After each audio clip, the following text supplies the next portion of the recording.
আসসালামু আলাইকুম লিসনার্স, আমি জাহিদ। মায়াবাই ভৌতিকতার শুক্রবারের পর্বে আপনাদের সবাইকে আমি জানাই স্বাগতম। আশা করি আপনারা সবাই ভালো আছেন, সুস্থ আছেন। আজকের পর্বে আমি আপনাদের সাথে দুটি ঘটনা শেয়ার করব এবং পাশাপাশি সায়াবাই একটি ঘটনা শেয়ার করবেন আপনাদের সাথে, এবং আমাদের একজন নতুন স্টোরি টেলার যিনি নিজেকে পুশ করার জন্য আজকে প্রথমবারের জন্য আপনাদের সামনে আসবেন। এই চারটি ঘটনা দিয়ে আজকের পর্বটি সাজানো। চলুন শুরু করা যাক।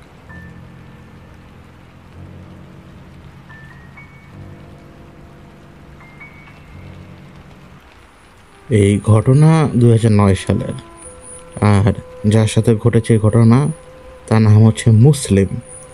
তাকে মুসলিম নামে এলাকার মানুষজন চিনত আর কি।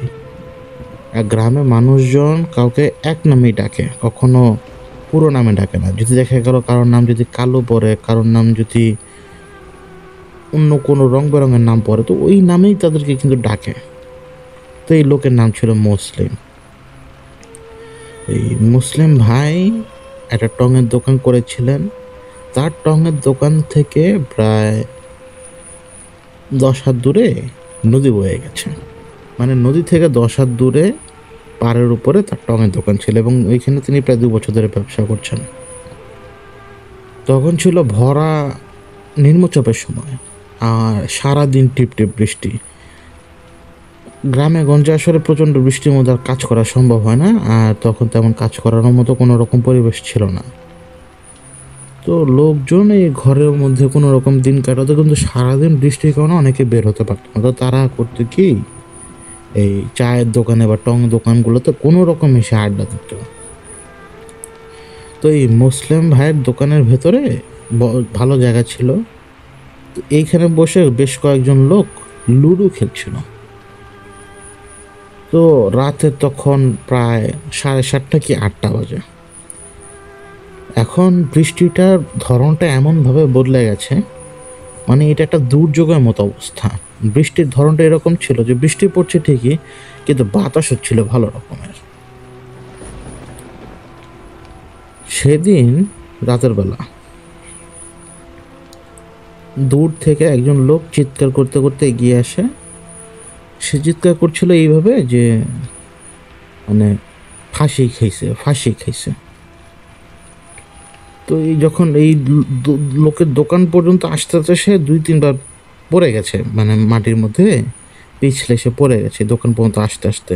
আর যখনই মানুষজন চিৎকার শুনেছে, কেউ কেউ ওই যে সিগারেটের লাইটারের পিছনে যে লাইট মানে টর্চ থাকে, আবার কারো হাতে বড় টর্চ ছিল, তার লাইট মেরে দেখেছিল। তখন তারা তো চিনতে পেরেছে। আর আমার ওই লোকের নাম এই মুহূর্তে মনে পড়ছে না। তিনি দৌড়ে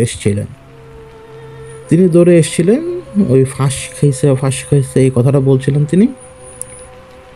তো ভালোভাবে জানা গেল অমুক বাড়ির একজনের মেয়ে গলায় ফাঁসি দিয়ে ঝুলে গেছে এবং সে মারাও গেছে। তো তারা হুড়োহুড়ি করে সেখানে সবাই উপস্থিত ওই রাতের বেলায়। এমনকি মুসলিম ভাই নিজেও তার টং দোকানে শাটার নামিয়ে, ওই যে ঝাপটার মতো আর কি, সেটা নামিয়ে তালা মেরে, শিকল দিয়ে তালা মেরে তিনিও ওই লোকগুলোর সাথে চলে গেলেন লাশ দেখার জন্য। এখন ঘটনা হচ্ছে, এই লাশ নামানোর কোনো রকম সাহস হচ্ছে না কারোর। যে মেয়েটা আত্মহত্যা করেছে, এই মেয়েটা দেখতে একটু অ্যাবনর্মাল ছিল। এই মেয়েটার সামনের দাঁতের 2টি দাঁত আর কি সবসময় ঠোঁটের বাইরে থাকতো, মানে অ্যাবনর্মাল ফিগারিটি ছিল দাঁতের। মেয়েটা গোলগাল চেহারা ছিল, কিন্তু তার নাক এবং ঠোঁটের কারণেই বা এই যে দাঁতের কারণে মানুষ তেমন আর কি একটু ভালোভাবে দেখতো না। আর গ্রামের মানুষ কীরকম হয় এটা আপনারাও জানেন। তো একটা কলহবশত এই মেয়েটা মানে গলা যে ফাঁস নিয়েছে বৃষ্টির কারণে কেউ টেরই পায়নি, এবং মেয়েটা ঘরে ঢুকে গিয়েছিল 5টার পরে। মানে 5টা বাজলো, বৃষ্টির মধ্যেও কিন্তু অন্ধকার অন্ধকার অবস্থা। এখন কিছুক্ষণ পরে যখন তারা নাস্তা করার পরে এই ভাত খাবার ব্যবস্থা করবে, তখন ডাক দিতে গেল ভাত খাওয়ার জন্য। তখন যে দেখে যে কোনো সারা শব্দ নেই, বারবার দরজা পিঠে এটা করে সেটা করে, সারা শব্দ নেই। পরে জানালা ধাক্কা দিয়ে ভেঙে দেখে যে মেয়ে ঝুলে আছে। একটা লোকেরও সাহস হচ্ছে না এই মেয়ে লাশ নামাবে, এবং এই লোকগুলোর সামনে মেয়ের লাশটা যতবারই বাতাস আসে ঘরের মধ্যে হালকা হালকা একটু নড়ে, কিন্তু এমন একটা অবস্থা যে কারো সাহস হচ্ছে না লাশটা ধরে না হবে। এমনই এক ঘটনা ঘটে যে পুরো রাত তারা কেউ এই লাশ নামানোর সাহস করেনি। এটা সত্যি কথা, পুরো রাতে কেউ আর কোনোভাবে সাহস করেনি যে মেয়ের লাশ নামাবে তারা। এবং লাশ নামানোর পরও এই বৃষ্টির মধ্যে তারা গোসলও দিতে পারবে না, কোনো কিছু করতে পারবে না, সাহস তো দূরের কথা। আর ওই গ্রামে ওই সময়ে মানে অল্প কয়েকজন লোক ছিল যারা মোটামুটি সাহসী, কিন্তু তারা সেদিন কোনো কারণে গ্রামে ছিলেন না। সারা রাত এই লাশ ঝুলে থাকে এবং সারা রাত এইভাবে ঝুলে থাকে এবং ওই ঘর আটকে রাখা হয়। সকালবেলা মোটামুটি আলো ফুটে ওঠার সাথে সাথেই একজন লোক আসলো দূরগ্রাম থেকে এবং এসেই তিনি লাশ নামিয়ে ফেলেন।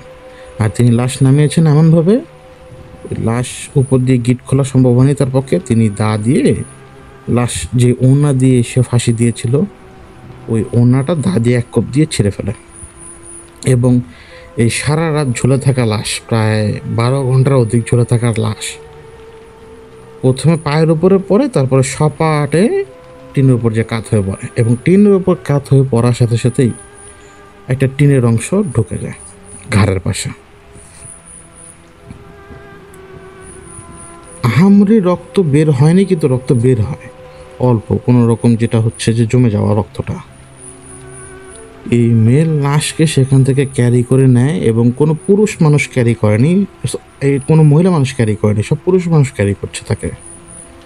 অন্য কাপড়ে ঢেকে, অন্য খুবই পাতলা ধরনের কাপড়ে ঢেকে মেয়েটার লাশটাকে বের করে নিয়ে আসে। উঠানে রাখা চুই কাঠের যে খাটিয়া থাকে সে খাটিয়ার উপরে রাখে। এরপরে তারা গোসল করে সেই দিন 2টার পরে দাফন হয়ে যায়। কারণ এই মেয়েকে যে গোসল করাবে এরকম মহিলা লোকও পাওয়া যাচ্ছিল না, তো বৃষ্টির মধ্যে তো আরও সম্ভব না। এই মেয়ে মারা গেছে আগের দিন কম করে হলো মাগরিবের সময়, এবং এই মেয়ের লাশ যখন এই ভোরবেলা বের করা হয় তখন কিন্তু টিনের উপর পরে কিন্তু টিন গেঁথে গিয়েছিল। তারপরেও তাকে দাফন হতে হতে দুপুর 2টা বাজে।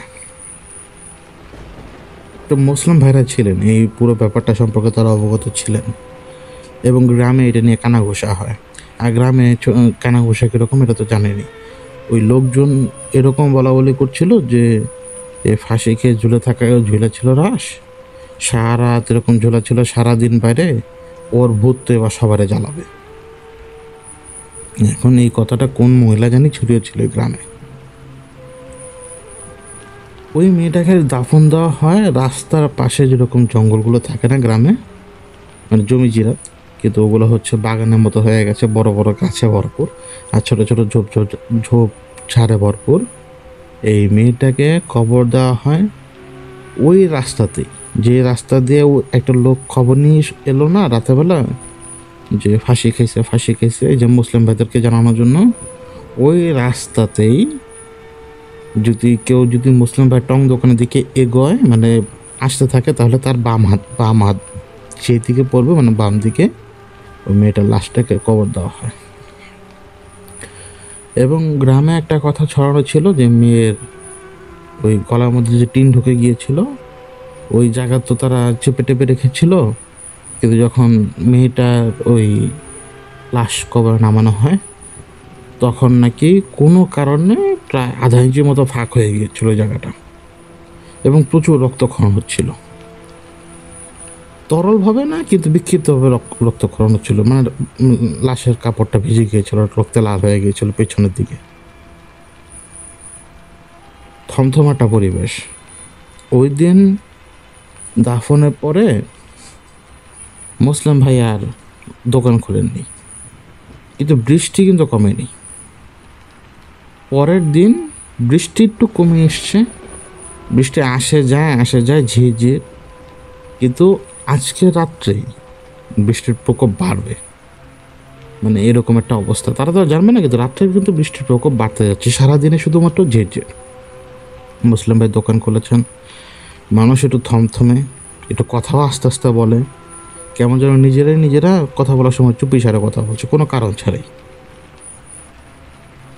রাতের বেলা মুসলাম ভাইয়ের দোকানে দুজন মানুষ লুডো খেলছিলেন, আর মুসলিম ভাই ছিলেন মোট তিনজন।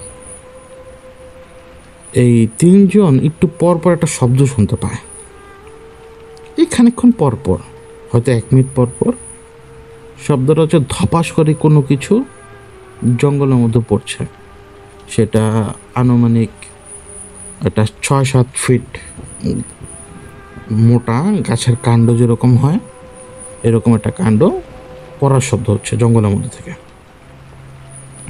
তারা লাইট মারে, কোনো কিছু দেখে না। আবার একটু পরে শব্দ হয়, লাইট মারে, কোনো কিছু দেখে না। হঠাৎ ওই দুজন যারা লুডো খেলছিলেন তাদের মধ্যে থেকে একজন বলে বসলো, আচ্ছা এই শব্দটা কি এরকম? ওই যখন মেয়েটার লাশ পড়লো মাটিতে, এরকমই শব্দ হইল, যে ধপাস করে কোনো কিছু জিনিস পড়ছে মাটির মধ্যে। ওনারা যখন এই কথাটা, মানে ওই ভদ্রলোক যখন মুসলিম ভাইকে উদ্দেশ্য করে এই কথাটা বললো না, ঠিক তখনই আবারও শব্দ হলো, ওইরকম ধপাস করে কোনো কিছু পড়ার। ওনারা লাইট মারলো। এবার হচ্ছে কি, এই লাইটের মধ্যে ওনারা খেয়াল করলো একটা হাত, জাস্ট একটা হাত, আর কিছু না, মানে কয়েকটা আঙ্গুল, হাতও না, কয়েকটা আঙ্গুল এমনভাবে, মানে একটা গাছের, মানে একটা জংলা গাছ ধরেছে, শুধুমাত্র 4টা আঙ্গুল দেখা যাচ্ছে উল্টা পাশের আলোতে। এবং ওই আলোতে যখন দেখা গেল না, কয়েক সেকেন্ড ছিল, তারপর ঠাস করে পেছন দিকে টান দিয়ে নিয়ে গেছে হাত। সাথে সাথেই একজন লোক ভয়ে লা ইলাহা ইল্লাল্লাহ বলে উঠছে খুব জোরে। এবং ওই জঙ্গলের মধ্যে তখন দুলুনি দিয়ে দিয়েছে চারপাশে। বাতাস ছিল না, বৃষ্টি হচ্ছিল কিন্তু ভালো মতো, কিন্তু বাতাস ছিল না। এবং বড় বড় কচু ঝোপঝাড় এগুলো দৌড় দিয়ে দিয়েছে, মনে হচ্ছে কে জানি এর মধ্যে দিকে দৌড় দিল মাত্র। তো মুসলিম ভাই করলেন কি, তিনি একটু গালিগালাজ করলেন যে ভয় দেখানোর জন্য কোন অমুক অমুক এগুলা করতেছিস, ওইদিকে ও মেয়া ফাঁসি খায় না, লাশে কবর দিছে না, স্বাস্থ্যের ওদিকে যা। এই কথা বলার পরে ওনারা রিল্যাক্স। তো দুজন লুডো তখনও খেলছেন। একটু পরে একদলা মাটিকে জানি ছুঁড়ে মারল, কাদা মাটি, মানে ছ্যাদ করে ওই টং ঘরের দোকানের ভিতরে, মানে গেটের ভিতর দিয়ে সোজা ওই দুজন লোক যে মানে লুডো খেলছিলেন তাদের মধ্যে একজনের গায়ে যেয়ে পড়ে। কাদাও কিন্তু এত দূর থেকে ছুঁড়ে মারা সম্ভব না। কাদা ছুঁড়ে মারার সাথে সাথেই হই হুল্লোড় 3 জনের মধ্যে পড়ে গেল। আশপাশে ওনারা লাইট মারলেন, গালিগালাজ করলেন। ওনারা তো শিওর যে ওনাদেরকে ডিস্টার্ব করার জন্য কোনো ছেলেপেলে গোলা করছে। বিশেষ করে গ্রামে একটা বদমাশ ছেলে আছে, তো ওই ছেলের নাম নিয়ে তারা আরও জোরে গালিগালাজ করছে।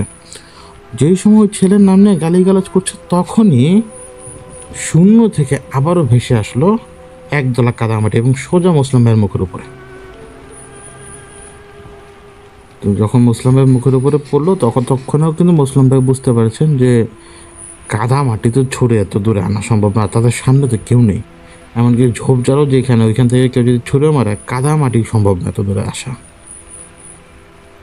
তখন খুব খুব করে মেয়েদের কান্নার শব্দ আসে ঠিক ওই ঝোপঝাড় থেকে। যখন ওই ঝোপঝাড় থেকে কান্নার শব্দটা আসে, সাথে সাথেই যারা দুজন লুডো খেলছে না, এদের মধ্যে থেকে একজনকে লোকমান ভাই বলেন, ভাই নামাও, ঝুপড়ি নামাও তাড়াতাড়ি। তো উনিও বাইরে যে বৃষ্টির মধ্যে ভেজে থাকা অবস্থায় যে কাঠ দিয়ে আলগানো থাকে যে ঝাপটাটা, এই ঝাপটাটা নামিয়ে দিলেন। মুসলিম ভাই ঝাপটার ভিতর দিয়ে আটকিয়ে দিলেন এবং ওই লোক ভেতরে ঢোকার পর তারা গেট লাগিয়ে দিলেন। কারণ মুসলিম ভাই বুঝতে পেরেছেন যে হালত তো ভালো না, মানে এখানে অন্য কিছু, এটা মানুষের কাজ না, এগুলা ভূতের কাজ। ওনারা নিজেদেরকে পরিষ্কার করছেন, আর একজন আরেকজনের সাথে কথা বলছেন ইশারা ইঙ্গিতে আর ফিসফিসিয়ে। গ্রামের মানুষ যেভাবে ফিসফিসিয়ে কথা বলেন ওইভাবে। তো ওনারা কথা বলছিলেন যে মনে হয় কান্নাটা ওই মেয়ের, যে ফাঁসি খেয়েছে তাদের হিসেবে কান্নাটা ওই মেয়ের। তো ওই মেয়ে মুসলিম ভাইকে জ্যাঠা বলে ডাকতো। একটু পরেই মুসলিম ভাই গেটে মানে টং দোকানের একটু দূর থেকেই জ্যাঠা এভাবে ডাকালো, হুবহু মেয়ে কণ্ঠে 2বার ডাক, জ্যাঠা ও জ্যাঠা। তো এই ডাক শোনার সাথে সাথে না ওই মুসলিম ভাইয়ের পুরো শরীরে ঝাঁকি দিয়ে উঠছে। আর যে দুজন লোক ওই যে লুডো খেলছিলেন তারা করলেন কি, মুসলিম ভাইয়ের পাশে এসে বসলেন, কারণ তারা এই মুহূর্তে যে জিনিসের মুখোমুখি এটা তার মানুষের না, মানুষের ব্যাপার স্যাপার না, অতি প্রাকৃত ব্যাপার। বৃষ্টির শব্দের মধ্যেও মেয়েটা একটু পরপর 2বার ডাক দেয় জ্যাঠা বলে। একটু পরে হয় কি, ওনারা তো চুপ, কোনো কথা উত্তর দিচ্ছে না। হেরিকেনে আলো বাড়িয়ে দিয়েছে, কুপির আলো তো আরও জোরে জ্বলছে। তো কুপিটা নিজের বাম হাতে কাছে রেখেছেন মুসলিম ভাই আর কি। তো মুসলিম ভাই শুনতে পান মানে ওনার ঝাপটাটা থেকে মনে হয় 1 হাত দূরে নাকি কণ্ঠে বলতেছে যে একটু বাইরে আসো না জ্যাঠা, তুমি একটু বাইরে আসলে আমি একটু দেখাই দিতাম যে আমি ফাঁসি খেয়েছি না এমনি মরছি। এই কথা বলার পরেই ওই ঝাপটার মধ্যে সজোর একটা থাবা মারলো কেউ মনে হলো।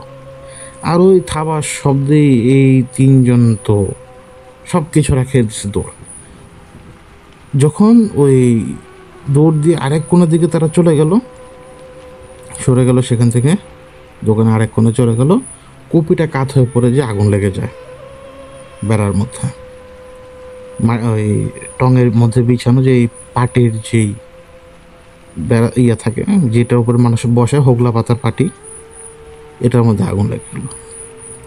এখন যখন আগুন লেগে গেছে ওই সময় মানসিক রোগীরা যেভাবে হাসে, অট্ট হাসি দেয়, ওইভাবে অট্ট হাসি দিল বাইরে থেকে।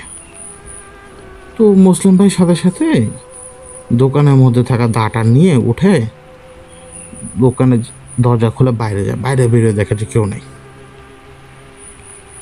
ওই 2জন ততক্ষণও হুঁশে আসে নাই, কিন্তু মুসলিম ভাই দা হাতে নিয়ে উনি পানি ব্যবস্থা করে এবং দোকানে যে জায়গায় আগুন লেগে গেছে ওই জায়গায় পানি ঢেলে দেয়। মুসলিম ভাই যখন পানি আনতে যান, ওনার তখন মনে হচ্ছিল যে কেউ এখনই এসে ওনার পিঠের ঠিক শির দ্বারা বরাবর সেটা থাবা মারবে। আবার যখন পানি নিয়ে তিনি যখন ফিরছেন তখনও তার মনে হচ্ছে যে কেউ তার পিঠের পিছনে এসে মানে পিঠ বরাবর কেউ তার পিছু পিছু হাঁটছে, তার নিঃশ্বাসটা তার পিঠে লাগছে। এই ঠান্ডা অনুভূতির মধ্যেও, এই ঠান্ডা পরিবেশের মধ্যেও গরম নিঃশ্বাসটা তার পিঠের পাচ্ছিল। তো উনি আগুন নিভালেন আর উনি ঠিক করলেন যে উনি এখন বাড়িতে চলে যাবেন। ওই 2জনকে বললেন যে তোমরা দুজন বাড়িতে চলে যাও।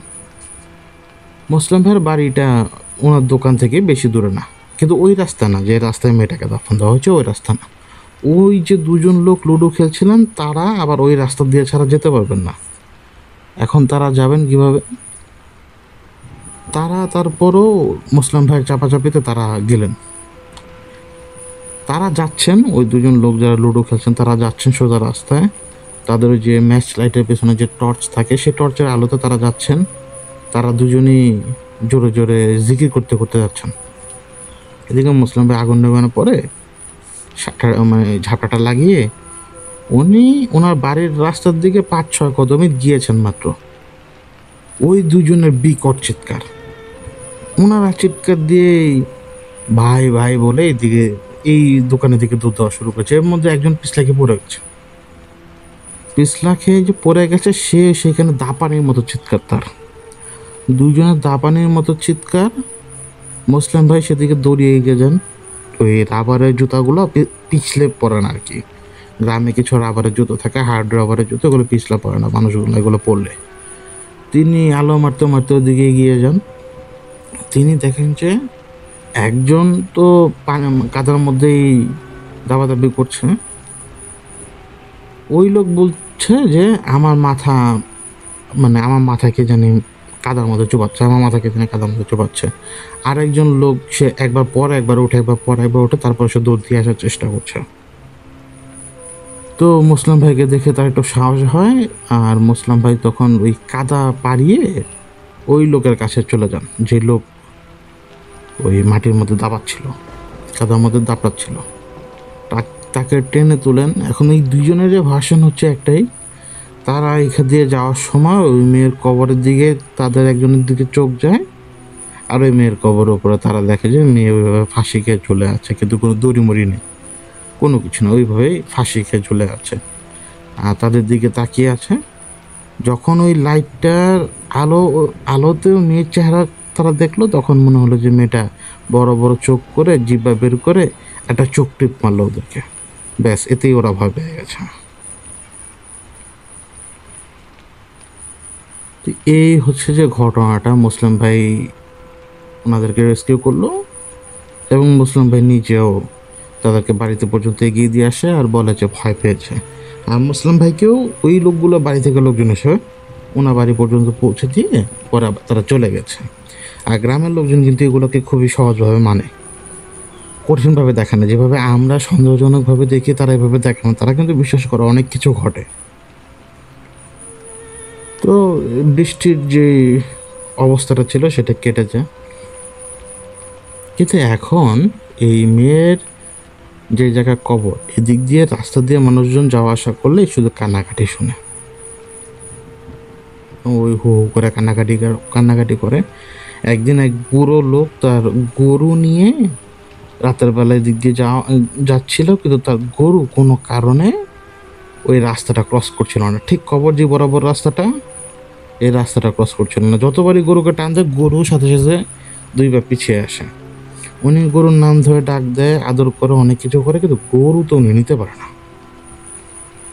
তো একসময় হয় কি, আমরা তো একটু হতাশ হয়ে চারপাশে তাকাই না, তো ওই বুড়ো লোকটা যখন হতাশ হয়ে চারপাশে তাকালো, তিনি দেখলো যে ওনার পালিত গরুটা কেমন জানি বিকটভাবে অন্যদিকে তাকিয়ে আছে, আর যেদিকে তাকিয়ে আছে উনিও সেদিকে তাকায়।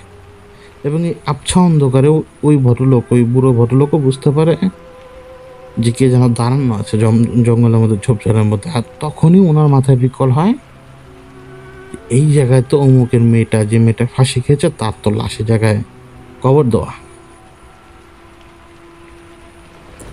তো উনি ওনার গরুকে নিয়ে হন করে পেছনে চলে যেয়ে আশপাশে গৃহস্থর কাছ থেকে ডাক দেন। আশপাশের গৃহস্থ থেকে লোকজন আসলো, লোকজন এসে পরে আবার ওনাকে আগিয়ে নিয়ে চলে যান। কিন্তু যখন ওই গৃহস্থরা ওই সেম রাস্তায় আসলো, এই গরু তো যেতে চায় না, কোনো মতে যেতে চায় না। তারপর অনেক কষ্ট করে সেই বুড়ো লোককে এবং ওই গরুকে ওই অন্য গৃহস্থরা পার করিয়ে দিয়ে চলে আসে। এখন রোজ কিন্তু প্রত্যেক দিন রাত্রেবেলা কান্না শোনা যায়। এখন এর সমাধানটা কি? ওই গ্রামে ওই মেয়ের বাবাকে যখন বলে যে তোমার মেয়ের এখান থেকে কান্নাকাটি শব্দ আসে, তো এগুলো যদি ঠিকঠাক না করো, তাহলে কিন্তু তোমার অন্য ছেলে মেয়েদের নামে বদনাম পড়ে যাবে, পরে বিয়ে সাথে দিতে পারবে না। তো ওই মেয়ের বাবা তিনি পাশের গ্রামে যান, সেখানে যাওয়ার পর একজন কবিরাজকে নিয়ে আসেন। ওই কবিরাজ আসার পরে তার মধ্যে সে কী করলো, কবরের আশেপাশে কোনো কাজ হয় নাই। মনে হচ্ছে যে উনি আরও বিপদ বাড়ি দিয়ে গেছেন। কারণ ওই কবিরাজ যেদিন চলে গেল, ওই দিন রাত থেকে প্রত্যেক বাড়ি, কারণ গ্রামের বাড়িগুলো তো একটা বিশাল বড় এরিয়ার মধ্যে কয়েকটা গৃহস্থ থাকে, বড় একটা উঠান সহ, প্রত্যেকটা গৃহস্থের বড় উঠানের আগে যে ঢোকার যে রাস্তাটা, এইখান থেকে সবাই কান্না শুনতে শুরু করলো। কেউ তো মেয়েটাকে চিনতো, গলাও তো চেনে, মানুষ তো মানুষের গলা মনে রাখে। হুবহু ওই মেয়ের কান্না। প্রথম তো 2 দিন 3 দিন কান্নাকাটি, শুধু কান্নার শব্দ, পুরো গ্রামে চারপাশে শুধু কান্নার শব্দ। এমন এক কান্নার শব্দ, যে কান্নার শব্দ শুনলে কলিজার পানি এমনি শুকিয়ে যায় ভয়। পরে শুরু হলো এক বিদঘুটে শব্দ, বিদঘুটে গলায়, যে আমার ক্ষুধা লাগছে, আমার খানা দেন, নাহলে আমি খেয়ে ফেলবো তোদেরকে। এই যখন এটা বলা শুরু করলো যে আমার ক্ষুধা লাগছে, আমাকে খানা দেন, নইলে আমি তোদেরকে খেয়ে ফেলবো, তখন এই সিচুয়েশনটা ধীরে ধীরে খারাপ হতে থাকে এবং নিউবর্ন কয়েকটা বেবির খুবই খারাপ অবস্থা হয়ে যায়। হুট করে তারা রোগে আক্রান্ত হয়ে পড়ে, জ্বরে। তো গ্রামবাসীর প্রেশারে ওই মেয়ের বাবা আরও দূরে আরেক লোকের কাছে যান, একজন মসজিদের ইমামের কাছে। তো মসজিদের ইমাম সব শোনার পরে সবার আগে জিজ্ঞেস করছে, মেয়েকে জানাজা দিয়েছিলেন? তখন তো ওই মেয়ের বাবা বলল যে আমি তো কিছু জানি না, আমি জানি আমার মেয়ে মারা গেছে। এখন দুপুরবেলা যখন দাফন দিছে তখন তো কোনো জানাজা পড়ায়নি।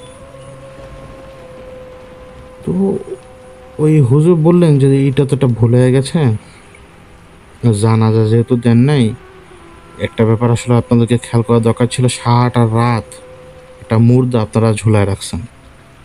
এটা কতটা অমানবিক হইতে পারে এটা আপনাদের তো কোনো ধারণা নেই। আপনারা মুর্দাটাকে নিচে নামাইতেন, মুর্দাকে নিচে নামিয়ে অন্তত জমিনে রাখতেন। আপনি মুর্দা ঝুলিয়ে রাখছেন, এখন শয়তানি সুযোগ পেয়ে গেছে। আচ্ছা, মুর্দা ঝুলিয়ে রাখছেন ভালো কথা, এতগুলো সময় যাওয়ার পরেও যতক্ষণ আপনারা দাফনে দিলেন, আপনাদের তো দরকার ছিল জানাজাটা পড়িয়ে দেওয়া। হ্যাঁ, বিধান আলাদা, ঠিক আছে, কিন্তু আপনারা 2-3 জন মিলে জানাজা পড়িয়ে দিতেন। জানাজা পড়া তো আর নিষেধ না। 2-3 জন মিলে যদি জানাজা পড়িয়ে দিতেন, আপনাদের ওইখানকার ইমাম কে, এলাকার হুজুর কে? তো ওই ভদ্রলোকও বলতে পারেন এই কথা উত্তর। তো তিনি ওই ইমাম সাহেব বললেন যে আপনাদের ওই এলাকার ইমাম সাহেব হোক বা হাফেজ সাহেব হোক, তারা তো একটা বড় ভুল করলো জানাজা না পড়ে। তো এখন তো আসলে করার কিছু নেই, এখন তো আপনি জানাজা পড়তে পারবেন না।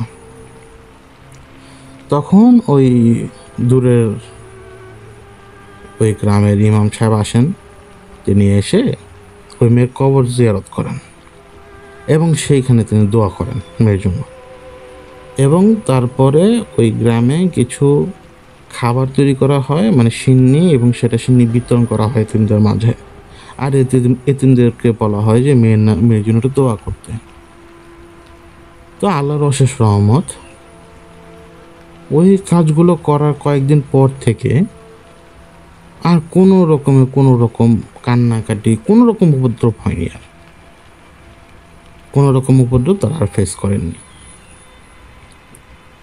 এই ঘটনাটা যার সাথে ঘটেছে, মুসলিম ভাই, তিনি জাদুতে আক্রান্ত ছিলেন এবং যখন আমি তার সাথে সময় কাটাতাম, আমি এই সমস্ত লোকদের সাথে একটু সময় কাটাই যাতে তারা মানসিকভাবে বিধ্বস্ত না হয় কেউ। তো যখন আমি তার সাথে সময় কাটাতাম তখন উনি আমাকে এই কথাটা বলেছিলেন যে উনি গ্রামে যখন টঙের একটা দোকান খুলে যখন দোকানদারি করতেন, তখন এরকম একটা অভিজ্ঞতার মুখোমুখি তিনি হয়েছিলেন। ওনাদের গ্রামের ঘটনা এটা আর কি। তো এই ছিল ঘটনা। চলে যাচ্ছে সামি ভাইয়ের কাছে, তার কাছে একটি ঘটনা আছে আপনাদের জন্য।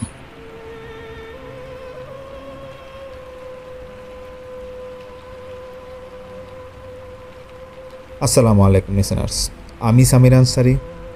আজকের এপিসোডে সবাইকে বরাবরের মতো স্বাগত জানাচ্ছি। আশা করি সবাই ভালো আছেন, সুস্থ আছেন। আজকে আমি ঘটনা শুরু করার আগে বলতে যাচ্ছি যে আপনারা হয়তো দেখছেন যে চারপাশে প্রচণ্ড গরম। তো আল্লাহ তো অবশ্যই আমাদের উপর রহমত বর্ষণ করবেন, এবং তার পাশাপাশি আপনাদেরকে বলবো যে এই গরমে সবাই খুব সাবধানে থাকবেন।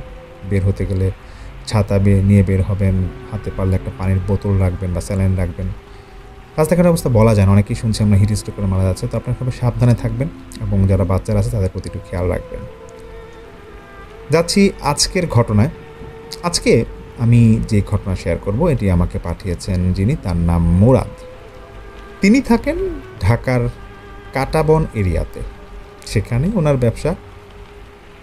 তো মূলত আমার এক বন্ধু সে এলাকায় ওনার কাঁটাবন থাকা হয়। তো সেই বন্ধু মুরাদ ভাইয়ের দোকানের রেগুলার কাস্টমার।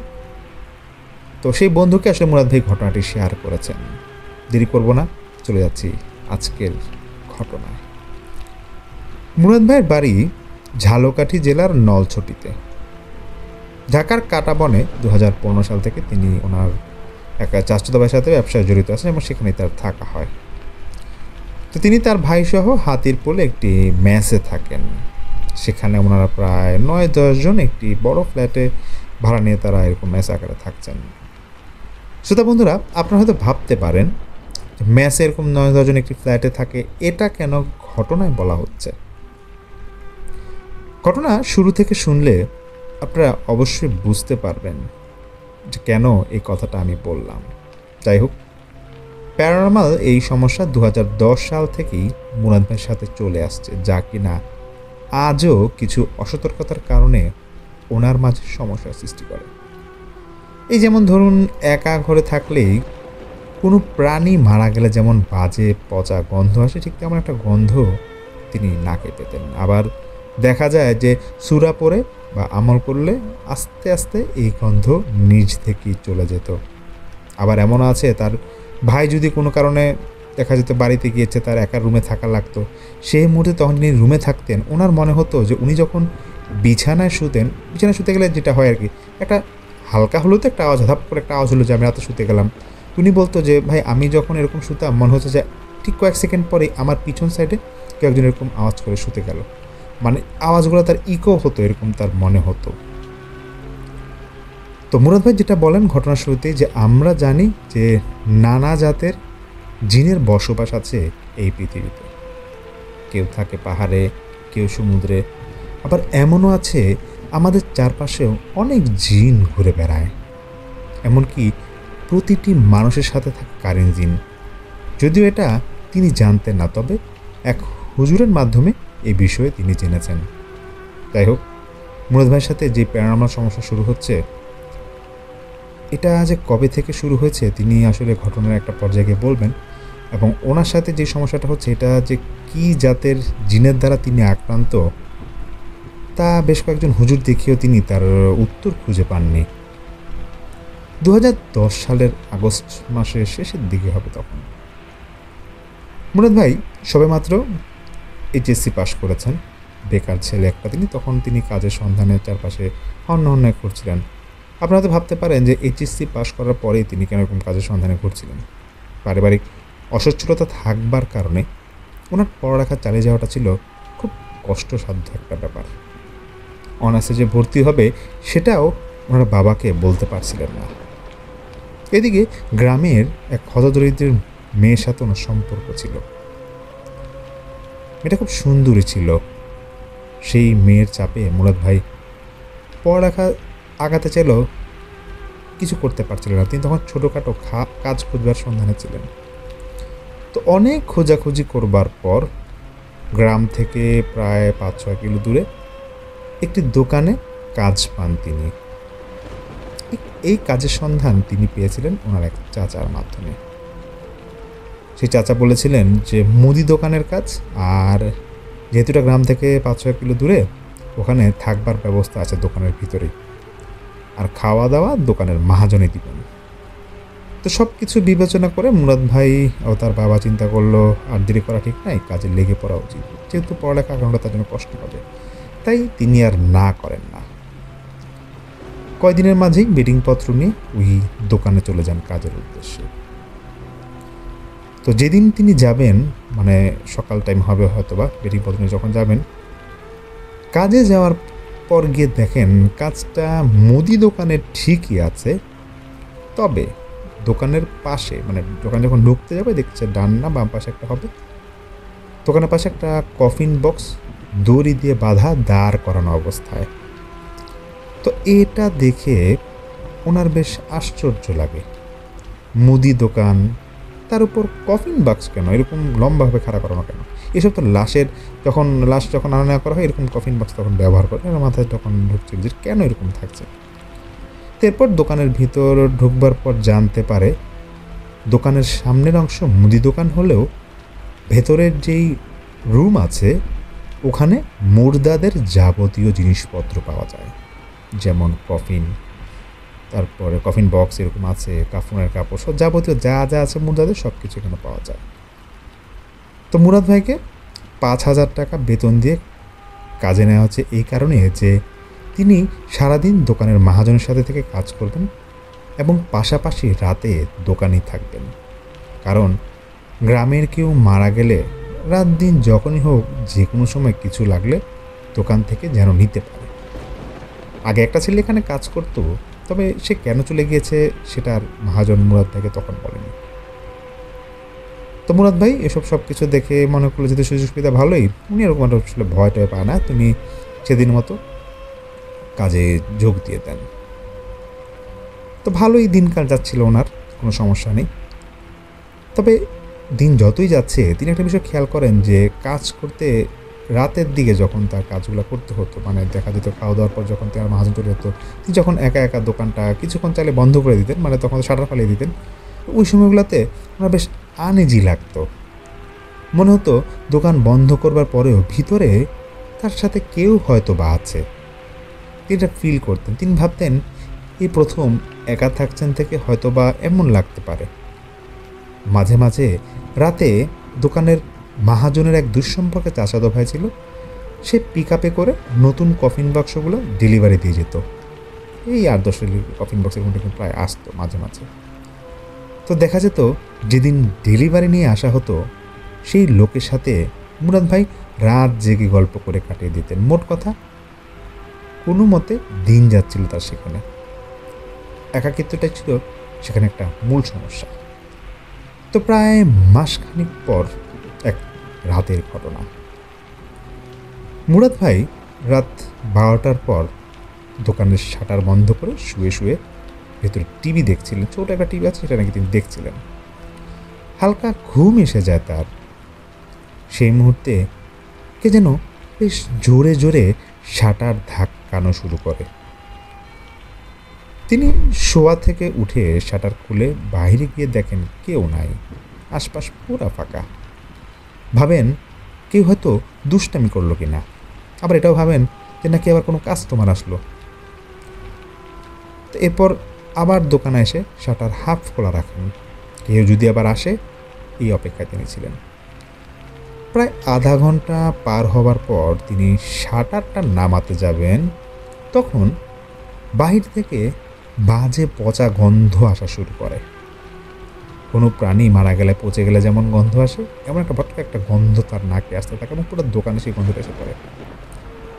মুরাদ ভাই বাহিরে যেতে যাবেন, ঠিক তখন ধুম করে একটা আওয়াজ ওনার কানে আসতেই তিনি দ্রুত বাইরে চলে যান। গিয়ে দেখেন যে লম্বা করে খারাপভাবে যেই কফিন বক্সটা বাঁধা অবস্থায় ছিল এটা এখন পড়ে আছে, আর যেই দড়ি দিয়ে বাঁধা ছিল সেটা ছেঁড়া। আসলে মহাজন এই কফিন বক্সটা দাঁড়াকে রেখেছিল এই কারণে যে মানুষের সুবিধার্থে, যেটা এখানে মুদ্রাতে যাবতীয় জিনিসপত্র পাওয়া যায়, হয় না যে আপনারা বিভিন্ন জায়গায় দেখবেন এরকম যে কাটা বন সহ বিভিন্ন এলাকায় যারা এরকম কফিন বক্স মানে যে কাজ মুদ্রাতে যাবতীয় জিনিসপত্র যেখানে পাওয়া যায়, এরা কিন্তু দেখা যায় যে এরকম বাইরে একটা কফিন বক্স দাঁড় করিয়ে রাখে কাস্টমারদের বোঝার সুবিধা। তো সেখানেও সেটা ছিল। যাই হোক, জড়িটা বাঁধা ছিল যে কফিন বক্সটা, সেটা ছিঁড়া। তো মুরাদ ভাই বেশি বিরক্ত হয়ে যান, আর তিনি ভাবেন নিশ্চিত কেউ ফাজলামি করে ওনাকে ভয় দেখাচ্ছে এইখানে। তো মুরাদ ভাই বাইরে গিয়ে বেশ জোরে গালাগাল করে কফিন বক্সটা সাইডে বেঁধে ভিতরে এসে শাটারটা লাগিয়ে দেন। শুতে যাওয়ার সময় মনের অজান্তে ওনার বুক কেন যেন বেশ ধড়ফড় করছিল। একটানা 4-5 গ্লাস পানি খেয়ে ফেললেন তিনি, তারপর তার সব কিছু ঠিক হচ্ছিল না, খুব আনইজি লাগছিল এবং তার শরীরটা খুব ঘামাচ্ছিল মনের অজান্তে। চোখ বন্ধ করে ভাবতে থাকেন যে এত রাতে তো দোকানের বাইরে কাউকে দেখলেন না, এত গালাগাল করলেন, চিল্লাচিল্লি করলেন, কেউ সামনে আসলো না, তাহলে দড়ি দিয়ে শক্ত করে বাঁধা সত্ত্বেও কফিন বক্সটা পড়লো কীভাবে? এটা এরকম তো হবার কথাই না কোনো রকম। আর এমন না যে বাইরে কোনো বাতাস আছে, সব কিছু নর্মাল। এই ভাবতে ভাবতে তিনি ঘুমিয়ে পড়েন। ঘুমের মাঝে একটা স্বপ্ন দেখেন তিনি। স্বপ্নে দেখেন একটা মেয়ে মানুষ কাঁদছে, তার কান্নার আওয়াজ আসছে, আর এই কান্নার আওয়াজটা আস্তে আস্তে থেকে তীব্রতর হচ্ছে। তিনি দোকান থেকে বের হয়ে খুঁজতে থাকেন যে কান্নার আওয়াজটা কোথা থেকে আসছিল। হাঁটতে হাঁটতে রাতের মাঝেই তিনি তখন স্বপ্নেই দেখছেন তিনি চলে যাচ্ছেন কবরস্থান রোডের দিকে। তিনি যখন হেঁটে হেঁটে কবরস্থান রোডের দিকে যাচ্ছিলেন, তখন স্বপ্নের মাথায় তিনি ভাবতেছেন যে এত সাহস আবার কীভাবে হলো, এত রাতে কেন আমি বের হচ্ছি। ঠিক তখন এক লোক তাকে বাধা দিয়ে বলেন, সামনে যায়েন না ভাই, গলায় ফাঁস দিছে। এটা শুনে তিনি দাঁড়িয়ে যান, আর কান্নার আওয়াজটাও আর পান না। তখন দোকানের শাটারে আবার ধাক্কাধাক্কির আওয়াজ শুনতে মুরাদ ভাইয়ের ঘুম ভেঙে যায়। এবার তিনি দেখছেন না এটা স্বপ্ন না, আসলে শাটারে কেউ জোরে জোরে ধাক্কাচ্ছে। তার মানে তিনি তখন বুঝেন যে এতক্ষণ তিনি স্বপ্ন দেখছিলেন। কিন্তু এখন আবার শাটার ধাক্কা দিল কে? মুরাদ ভাই ভেতর থেকে জানতে চাইলেন বাইরে কে, অনেকবার জিজ্ঞেস করলেন। 3-4 বার বলার পর পুরুষ কণ্ঠে কে যেন বলে উঠল, ভাই মুর্দার জন্য বাক্স লাগবো, বাক্স, দরজা খুলেন। তো মুরাদ ভাই শাটার খুলবার পর দেখেন ভ্যান নিয়ে এক লোক দাঁড়িয়ে আছে। তো তিনি এরকম কফিন বাক্স নিতে আসেন। তিনি দরদাম করে কফিন বাক্স তার মুরাদ ভাই থেকে তখন নিয়ে ভ্যানে তুলে নিয়ে যায়। আর মুরাদ ভাই তখন যাওয়ার পথে সেই লোকটাকে জিজ্ঞাসা করেন যে কে মারা গেছে, কোন বাড়িতে মারা গেছে। সেই লোক কোনো উত্তর না দিয়ে বলে শুধু যে ভাই এগুলো সকালে জানতে পারবেন, এখন বলার সময় নেই, যাইতে হবে জায়গা। তো মুরাদ ভাই দোকানে এসে আবার শুয়ে পড়েন। তবে হঠাৎ ওনার বুকটা একটু আটকে ওঠে। আরে বাইরের লোকটাকে কিছুক্ষণ আগে না মনে হয় স্বপ্নে দেখলাম। তো উনি না আমাকে এরকম কবরস্থান রোডের ওই রাস্তার স্বপ্নের মধ্যে আমাকে আটকাইলো। মুরাদ ভাই খানিকটা ভয় পেয়ে যান এবং দোয়া পড়ে বুকে ফু দিয়ে ঘুমিয়ে পড়েন এবং ঘুমাতে ঘুমাতে ভাবতে থাকেন এটা হয়তো তার মনের ভুল হতে পারে। যাই হোক, সকাল হয়। ঘুম থেকে উঠে মুরাদ ভাই তার দোকানদারি শুরু করেন। তো বেলা 12টার দিকে এক লোক আসে কাপড়ের কাপড় কিনবার জন্য। তো তিনি মুরাদ ভাইয়ের যে অবস্থা ছিল যে কেউ মুর্দাদের কিছু কিনতে আসলে কিভাবে এবং কোথায় মারা গেছে সব তিনি জানতে চাইতেন। তখনও তিনি তাই করেন। তো সেই লোক বলে গত রাতে কবরস্থান রোডের পিছনের বাড়িতে প্রেমে সংঘটিত ব্যাপারে একটি মেয়ে সুইসাইড করেছে। কথাটা শুনবার পর মুরাদ ভাইয়ের মনে বেশ প্রশ্ন জাগে, বিশেষ করে গত রাতের বিষয়গুলো নিয়ে। তাহলে কি প্যারানর্মাল ইনসিডেন্ট ঘটেছিল তার ওনার জীবনে? তিনি মন থেকে ভয় কাটানোর জন্য স্থানীয় হুজুরকে বললে সব কিছু বলে। তো বললে ওনাকে তেমন কিছু না বলে জানিয়ে দেন তিনি যে দেখেন দোয়া পড়াতে ঘুমায়েন, এগুলো অনেক সময় কাকতালীয় ভাবে অনেক কিছু ইনসিডেন্ট মিলে যায়, হয়তো আপনার সাথে কিছু এরকম মিলে গিয়েছিল, এগুলো নিয়ে চিন্তা ভাবনা কিছু নাই, ভয় পেলে এরকম দোয়া দূর করে ঘুমাবেন। এরপর মুরাদ ভাই কিছু আমল শিখিয়ে দেওয়া হয়। তো মুরাদ ভাই যেটা বলেন যে আমল করে ঘুমালে আর কোনো সমস্যা ওনার সাথে আর ঘটে না। প্রায় মাসখানিক পরের ঘটনা। তিনি আর আগের মতো আমল করেন না, কেননা এখন আর তার সমস্যা হয় না। আগে থেকে তিনি বেশ সাহসী হয়ে উঠেছিলেন, কারণ প্রতিনিয়ত এরকম কফিন বাক্স রাতে নিচ্ছে আসছে, এরকম হচ্ছে, তার কোনো সমস্যা তার হয় না। তো একদিন মহাজনের সেই চাচাতো ভাই সন্ধ্যার পর কফিন বক্সের চালান নিয়ে দোকানের পিছনের অংশে রেখে দেন। বেশ কয়েকটা কফিন বক্স সেদিন আনা হয়েছিল। তারপর তিনি কিছুক্ষণ আড্ডা দিয়ে চলে যান। রাতে মুরাদ ভাই ঘুমিয়ে আছেন। এমন অবস্থায় পেরেকের বাড়ি দিলে যেমন আওয়াজ হয় তেমন আওয়াজে ওনার ঘুম ভেঙে যায়। তিনি খেয়াল করেন দোকানের যে অংশে পিছনের দিকে মুর্দাদের জিনিসপত্র রাখা, সেখান থেকে আওয়াজটা আসছে। তো মুরাদ ভাই ওই ঘরে ঢুকবার সময়ও আওয়াজ পান। তবে সবচেয়ে ভয়ানক বিষয় হচ্ছে ঘরের বাতি জ্বালানো মাত্রই আওয়াজটা আর নাই। তিনি এরপরে সব কিছু চেক করতে থাকেন, বিশেষ করে কফিন যেখানে রাখা সেখান থেকে আওয়াজ আসছিল। সেখানে গিয়ে দেখেন সেই যে 8 পিস কফিন বক্স আজকে ডেলিভারি দেওয়া হয়েছিল, এর মধ্যে একটা কফিনের উপরের অংশ এমনভাবে আছে যে মনে হচ্ছে এটা পেরেক দিয়ে লাগানো ছিল আর কেউ মাত্র টান দিয়ে পেরেক খুলেছে। মুরাদ ভাই তখন আবার সেই বাজে গন্ধটা পান, যেটা তিনি বেশ কয়েকবার পেয়েছিলেন। এই বাজে গন্ধটা যা ছিল এমন যে মৃত প্রাণী পচে গেলে যেমন গন্ধ, ঠিক তেমন। যেই গন্ধ তিনি সেই রাতে পেয়েছিলেন যেদিন ওই মেয়েটা সুইসাইড করেছিল। এরপর মুরাদ ভাই কফিনের সেই বক্সের ঢাকনা সরাতেই দেখেন পুরানো রক্তের দাগ পড়লে যেমন হয় তেমন ভেজা দাগ পড়ে আছে সেই কফিনের ভিতর, এবং অসংখ্য দাগ, মনে হচ্ছে তরতাজা এরকম রক্ত। আবার কিছু কিছু জায়গায় মনে হচ্ছে যে আবার পচে গেলে রক্তে যেমন গন্ধ হয় সেরকম একটা গন্ধ রক্ত। মুরাদ ভাই ভয়ে সেই রুম থেকে বের হয়ে যান। হুজুরের দেওয়া সেই আমল করতে করতে তিনি ঘুমিয়ে গেলে এরপর স্বাভাবিক হন। পরের দিন সকালে মহাজনকে তিনি এই বিষয়ে বললে তিনি বলেন যে পেরেক দিয়ে আওয়াজ করেছে কে তা তো জানি না, এটা তোর মনের ভুল হইতে পারে, তবে বাক্সের ভিতর যা দেখেছিল মুরাদ ভাই, যে রক্ত না কি যেন আছে, ওটা মহাজন বলে থাকতেই পারে এরকম, কেননা অনেক সময় কম দামে পেলে এরকম পুরাতন কফিন বাক্স দ্বিতীয়বার আবার ব্যবহার করার জন্য আনা হয়, মানে কিনে এরকম আনা হয় আর কি। তো এই কথাটা শুনে মুরাদ ভাই একটু তিনি ভয় পেয়ে যান। পুরাতন কফিন বক্স আবার দ্বিতীয়বার কি ব্যবহার করে নাকি, এটা আবার কেমন কথা।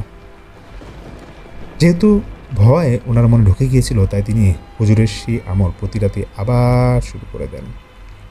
এরপর বেশ কয়েকদিন ওনার আর সমস্যা হয় না। তো একদিন রাতে সারাদিন কাজ করে এত ক্লান্ত ছিলেন যে তাড়াতাড়ি শুয়ে পড়েন। তিনি শুয়ে পড়ার পর মানে আর দোয়া তিনি আর সেই আমল আর সেই রাতে করেন না। তো রাতে ওনার ঘুম ভাঙে কারো কণ্ঠ শুনে, একটা ভয়েস তিনি শুনতে পাচ্ছিলেন নাকি। তিনি জেগে দেখতে পান রাত প্রায় 2টার কাছাকাছি। কণ্ঠটা এমন ছিল যে পাশের রুম থেকে আসছিল, কেউ কিছু পড়ছিল এমনভাবে, তো আবার অনেক চিকন একটা কণ্ঠে। হঠাৎ মুরাদ ভাইয়ের মনে পড়ে আজকে তাড়াহুড়া করে তিনি রাতে আর দোয়া পরে ঘুমান নাই। সাহস করে তিনি পাশের রুমে যেতে যা দেখেন তা যেন আকাশ ভেঙে পড়ার মতো অবস্থা না। মুরাদ ভাই বলেন, আমি স্পষ্ট দেখি কফিন বক্সের অর্ধেকটা খোলা, আর সেখানে হেলান দিয়ে কাফনের কাপড় পরা অবস্থায় কেউ বসে আছে, আর কি যেন বিড়বিড় করে পড়ছে চিকন একটা কণ্ঠে। মুরাদ ভাইয়ের এটা দেখে আর হুঁশ থাকে না। যখন হুঁশ আসে তিনি নিজেকে ওনার বাসায় দেখতে পান। কিছুটা সুস্থ হলে ওনার মা বাবা বলে দেন ওখানে আর চাকরি করা লাগবে না, এক হলে এলাকায় কাজ করবি, না হলে ঢাকায় চলে যাবি, তো চাচাতো ভাইয়ের সাথে কাজ করবি। পরে তিনি শুনতে পান ওই রাতে হুঁশ যাওয়ার পর প্রায় 2 দিন পর ওনার সেন্স আসে, এবং তার শরীরে নাকি অসংখ্য দাগ ছিল, শরীর নাকি লাল হয়ে গিয়েছিল, মানে দাগ এরকম লাল হয়ে গিয়েছিল, এবং তার চোখ মুখ নাকি এরকম, তিনি দাঁতগুলো এত শক্ত করে শক্ত অবস্থা ছিল নাকি ডাক্তার নাকি আশায় ছেড়ে দিয়েছিল ওনার উপরে। এবং যখন তার সেন্স আসে 2 দিন পর, তিনি নাকি কোনো কথাই বলতে পারতো না, হঠাৎ করে শরীর নীল হয়ে যেত। এরপর ডাক্তার দেখেও কাজ না হওয়াতে ওনাদের বাড়ির এক মুরব্বীর পরামর্শ নিয়ে হুজুর দেখানো হয়। হুজুর পরবর্তীতে খোঁজ নিয়ে বলে যে জিন ওনাকে একা পেয়ে ভয় দেখাইছে, তাই এই অবস্থা হয়েছে। প্রায় 3-4 দিন হুজুর তার মতো রিচুয়াল করবার পর মুরাদ ভাই সুস্থ হন। ওনার বিষয়ে জানাজানি হলে যেই মেয়ের সাথে ওনার সম্পর্ক ছিল তার সাথে ওনার সম্পর্কটা টিকে থাকে না, মেয়েটার অন্য জায়গায় বিয়ে হয়ে যায়। এরপর সব স্বাভাবিক হয়ে যায়, প্যারানর্মাল আর কিছু ঘটে না ওনার সাথে। বাড়িতে তেমন কাজ না পাওয়ায় 1 বছর পর তিনি ঢাকায় এসে কাজ শুরু করেন ওনার চাচাতো ভাইয়ের সাথে। মুরাদ ভাই যেটা বলেন যে শুরুর দিকে তিনি একাই থাকতেন ঢাকাতে, তখনই শুরু হয় সেই পুরাতন সমস্যা, আবার হয়ে যায় শুরু। উনি ফিল করতেন যে কেউ আশেপাশে আছে, আর ফিল করা মাত্রই চিকন ভয়েসের কণ্ঠে কে যেন ফিস ফিস করে কিছু বলতো ওনাকে। আবার গ্রামের হুজুরের পরামর্শ নিলে মুরাদ ভাইকে বলে দেন যে একলা না থেকে উনি যেন কাউকে নিয়ে সাথে থাকেন, আর যত দ্রুত সম্ভব তিনি যেন বিয়ে করে ফেলেন। এরপর ঢাকার কাঁটাবনের কোনো এক মসজিদের হুজুরের সাথে কথা বললে তিনি বলে দেন যে জিনের দ্বারা আক্রান্ত হয়েছে মুরাদ ভাই, কিন্তু এরা ক্ষতি না করলেও শুধু ভয় দেখাতে চায়, এবং ওদেরকে ছুটানো অনেক কষ্টকর ব্যাপার, সহজে ওরা ওনার থেকে যাবে না। এবং এটা কীভাবে ছুটাতে হয় সেটাও সেই হুজুরের জানা ছিল না। সেই হুজুর অনেক মুরব্বী ছিলেন এবং বয়স্ক ছিলেন, এবং হুজুর বলেছেন যে আপনি শুধু সাবধানে চলবেন, এবং কিছু খাওয়ার মধ্যে ওনাকে অনেক বাছাবাছি করতে বলেছিলেন, এবং তার পাশাপাশি কিছু দিনক্ষণ আছে সেই দিনক্ষণ ওনাকে সাবধানে চলতে বলেছিলেন। তো হুজুর বলেন, কিন্তু এতটুকুই বলেন যে আপনার একটা সমাধান আছে, যে আপাতত এমন জায়গায় থাকবেন যে বাসায় বেশি লোকজন আছে বা গ্যাদারিং বেশি, কারণ তাতে আপনাকে আর ভয় দেখাতে পারবে না, বা ভয় দেখাতে আসলেও আপনি একটু সাহস পাবেন, আপনি আসলে ভাবে ফিল করতে পারবেন না সে ভয়টা। আর বলেছিল ঘরের মধ্যে আয়না রাখতে, বড় আয়না রাখতে, তাহলে নাকি খারাপ কিছু আসতে চাবে না। আর সেই থেকেই মুরাদ ভাই ওনার চাচাতো ভাইয়ের সাথে বড় ম্যাচে থাকা শুরু করেন। তবে ওই যেটা হয়, মাঝে মাঝে একা থাকলে রাতে ওনাকে খুব বাজেভাবেই অ্যাটাক করা হয়। তিনি বলেছেন সব ভালোই ছিল, তবে এটা বুঝেছেন যে গত কয়েক মাস আগে কক্সবাজার ঘুরতে গিয়ে এক হোটেল রুমে রাতে ছিলেন যখন, ওনার সাথে কী সমস্যা হচ্ছিল সেটা নাকি ছিল আরও ভয়ানক। যাই হোক, এটা ছিল মুরাদ ভাইয়ের আজকের ঘটনা। এবং তিনি বলেছেন যে ভাই, কক্সবাজার রাতে হোটেলে কী হয়েছিল সেটা যদি আপনাদের বলি তাহলে হয়তো বুঝবেন জিনিসটা আর কত ভয়ানক। এবং তিনি বলেছিলেন যে কোন হোটেলে কী হয়েছিল সবই বলতে চাচ্ছিল, কিন্তু আসলে এটা একটা হোটেলের নামে যদি বলা হয় সেখানে প্যারানর্মাল সমস্যা হয়েছে, এটা তো একটা বড় সমস্যাই হতে পারে। তো তিনি বলেছেন যে না, আজকে আর তিনি ঘটনা লেন্দি করবেন না, এটা আরেকটি ঘটনা, এটি তিনি সামনে হয়তো কোনো এক এপিসোডে আমাদেরকে পাঠাবেন। শ্রোতা বন্ধুরা, এটাই ছিল মুরাদ ভাইয়ের পাঠানো ঘটনা। অসংখ্য ধন্যবাদ আমার সেই বন্ধুকে, এবং অসংখ্য ধন্যবাদ মুরাদ ভাইকে এই ঘটনাটি পাঠানোর জন্য। তো আমি বরাবর মতো আপনাদেরকে রিকোয়েস্ট করব, ঘটনা থাকলে পাঠিয়ে দিবেন ভৌতিকতা@gmail.com। এখানে ছোটো হোক বড় হোক, যে কোনো ঘটনা হোক। এছাড়া আপনি যদি ভয়েস ক্লিপ দিতে চান, আপনার ভয়েস যদি আমাদেরকে দিতে চান, আপনারা কিন্তু রেকর্ড করে আমাকে পাঠিয়ে দিবেন। আমাদেরকে পাঠিয়ে দেওয়ার আগে আপনি অবশ্যই চিন্তা করবেন যাতে আশেপাশে কোলাহল মুক্ত থাকে, আওয়াজ না থাকে। তো আজ এটাই ছিল আমার ঘটনা। সবাই ভালো থাকবেন, সুস্থ থাকবেন। আসসালামু আলাইকুম।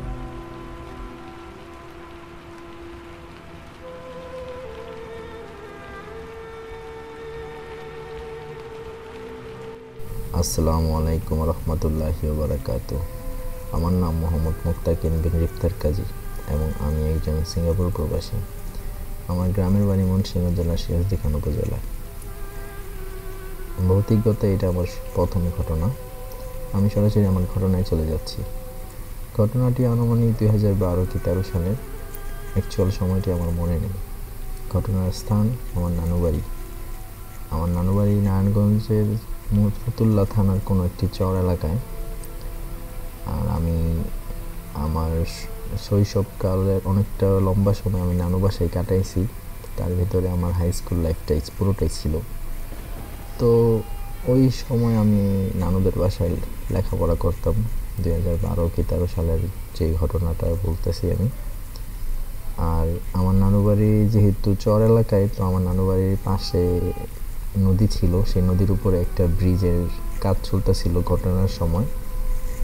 আর আমার মা খালাদের কথা যদি বলতে হয় তাহলে আমার 3 মামা এবং আমার মা খালারা 5 জন।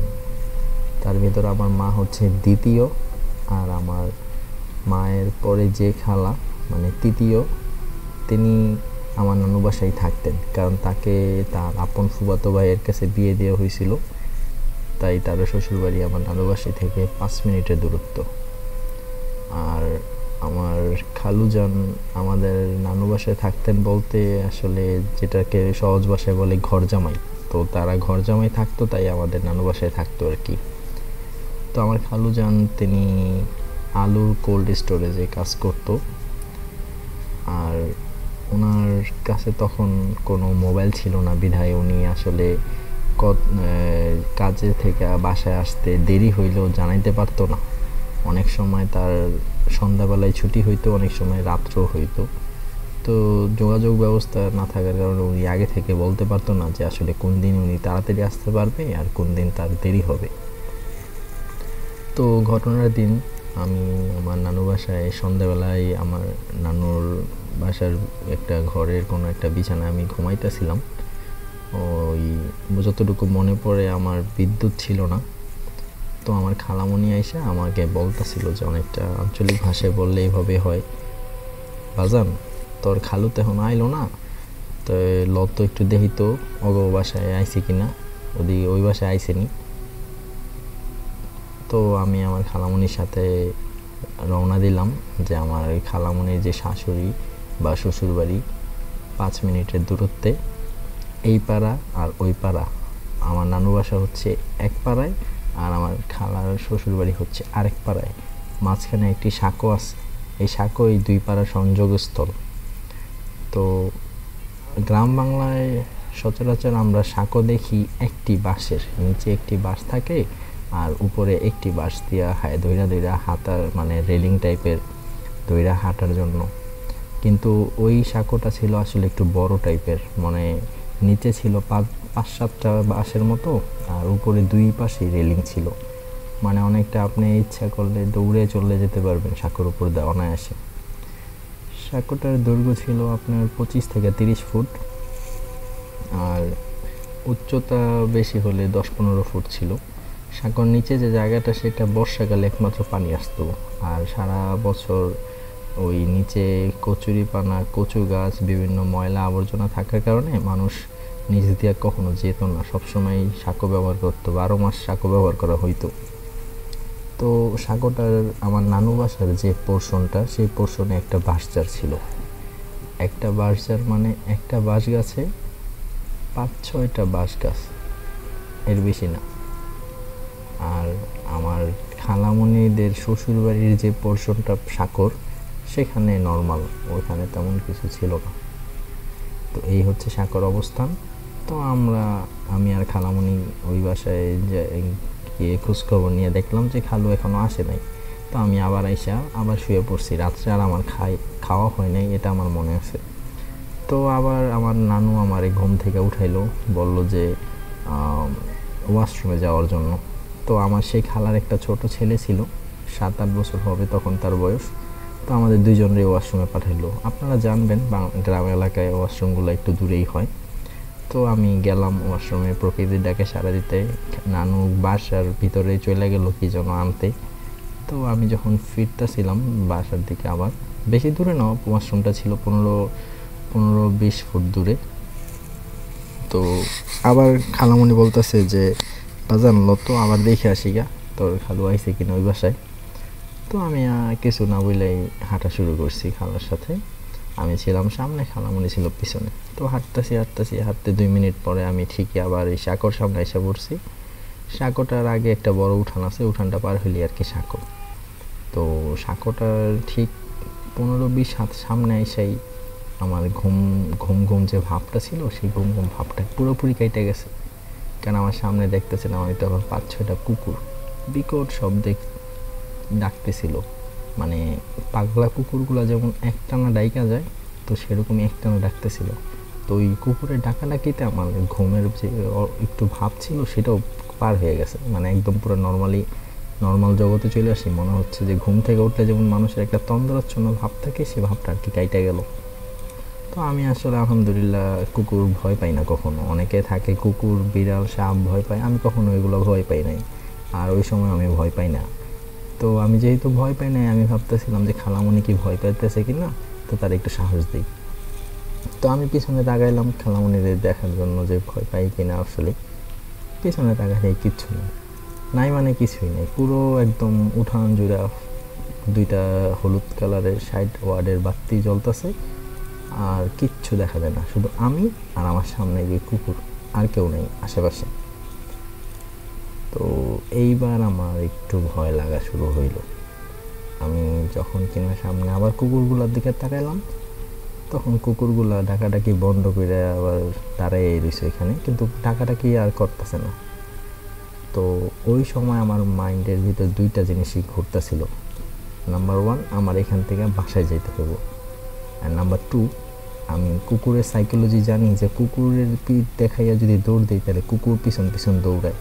তাই আমি চাইতেছিলাম না কুকুরের পিঠ দেখায় দৌড়াইয়া আমার পিছনে ভাগাইতে। আমি চাইতেছিলাম যে যেভাবে এখান থেকে আমার যাইতে হইব। তো আমি করলাম কি, কুকুর সামনে, কুকুরগুলার সাঁকোর বাঁশঝাড় 3টা যেহেতু এক বরাবর, তো ওদিকে তাকাইয়ে আমি পিছন দিকে রিভার্স করে হাঁটতে শুরু করলাম। মানে পা 2টা পিছন দিকে হাঁটতেছে, কিন্তু আমার নজরটা সামনের দিকে। তো আমি হাঁটতে হাঁটতে এক পা 2 পা করে পুরোটা উঠোন পার হইয়া তারপরে আশেপাশে যে প্রথম যে বাড়িটা ছিল সেই বাড়িটা গিয়ে নক করলাম। কারণ যেহেতু আমার নানু বাড়ি, আমি অনেকেরই চিনি, আর যেখানে নক করছি তিনি আমাকে চিনে।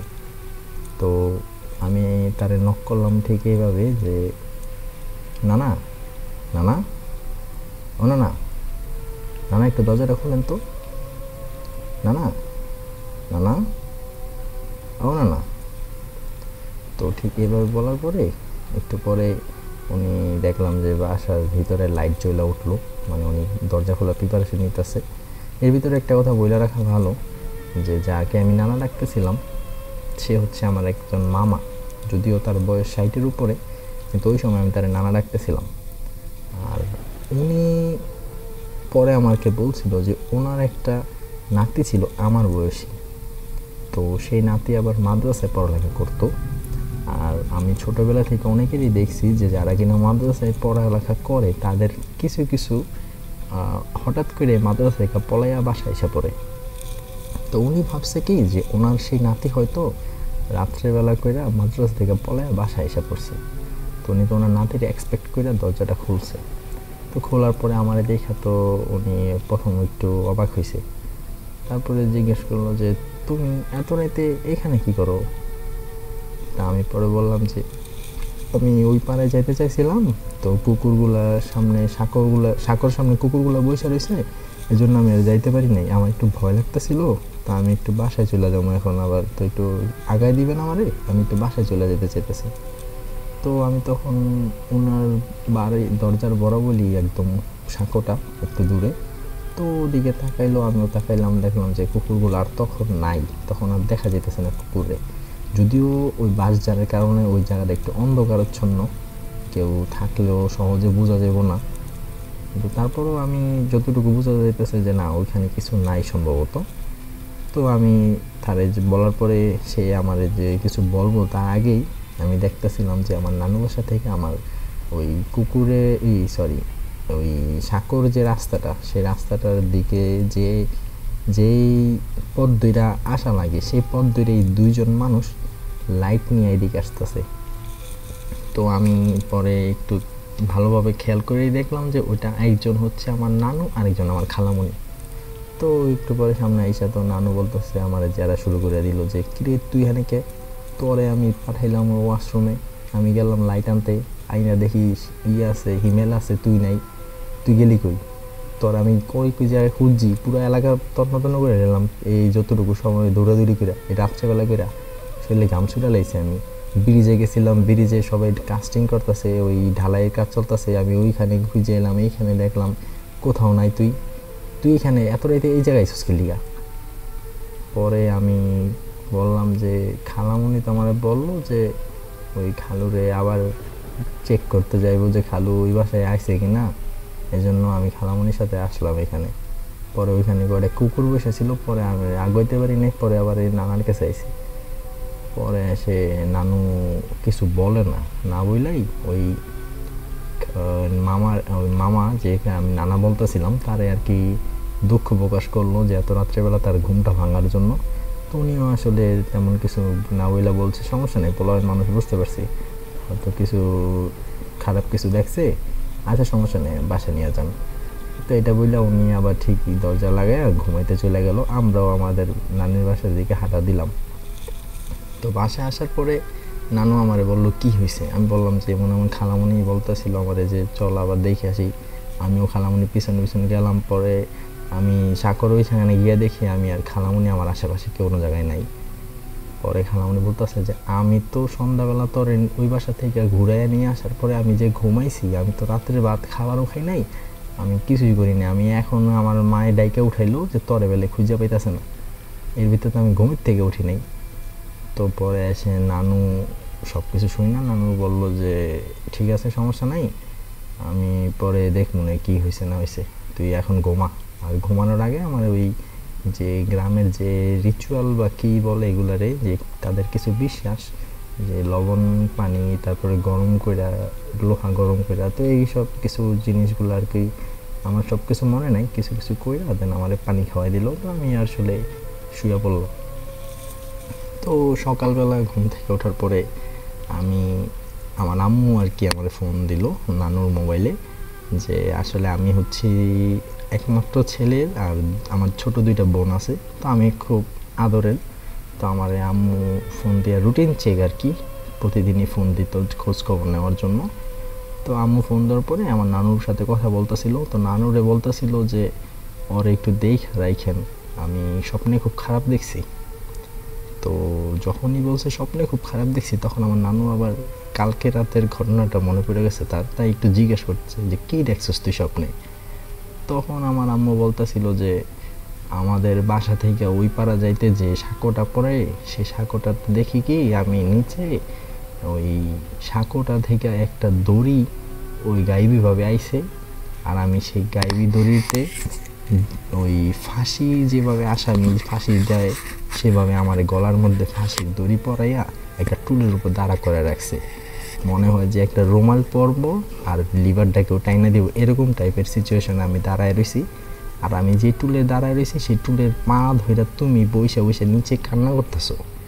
আর আমার ছেলে দেখতেছে একটু দূরে দাঁড়াইয়া ফাঁসির দড়িটা যেখান থেকে নামছে বাসজারের সেই উপরের দিকে তাকায় তাকায় কান্না করতেছে।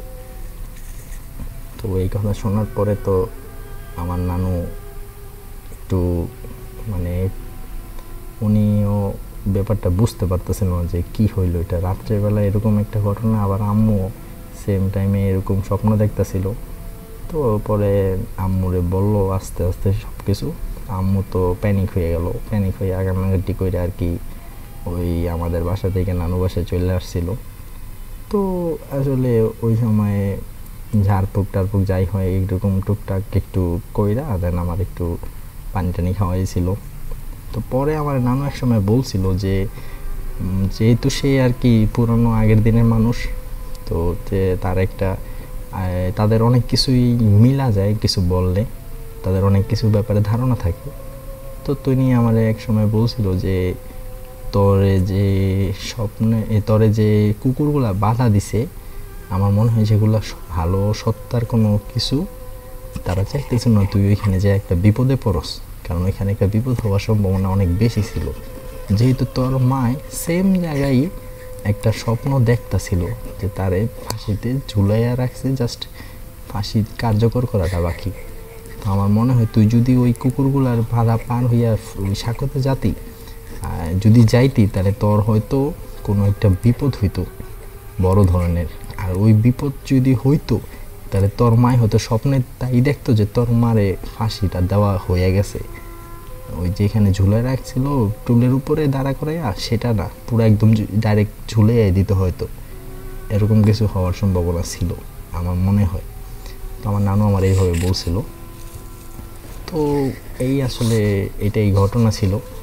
আমি আর কখনো এরকম কোনো কিছু ফেস করি নাই, যদিও আমি তাদের অস্তিত্ব অনেক আগে থেকে আমি বিশ্বাস করি। আর ভৌতিকতার প্ল্যাটফর্মে যুক্ত হওয়ার পরে আর আগে পরে অনেক হরর স্টোরি শোনার পরে আমার এই বিশ্বাসটা আরও বেশি শক্ত হয়েছে। তো এই ছিল ঘটনা। আশা করি আমার ঘটনাটা আপনাদের ভালো লাগছে। আর ভৌতিকতা আমি শুনি সেই ভৌতিকতার 11তম এপিসোড থেকে।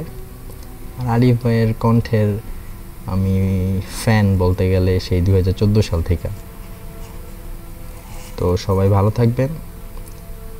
আসসালামু আলাইকুম, আল্লাহ হাফেজ।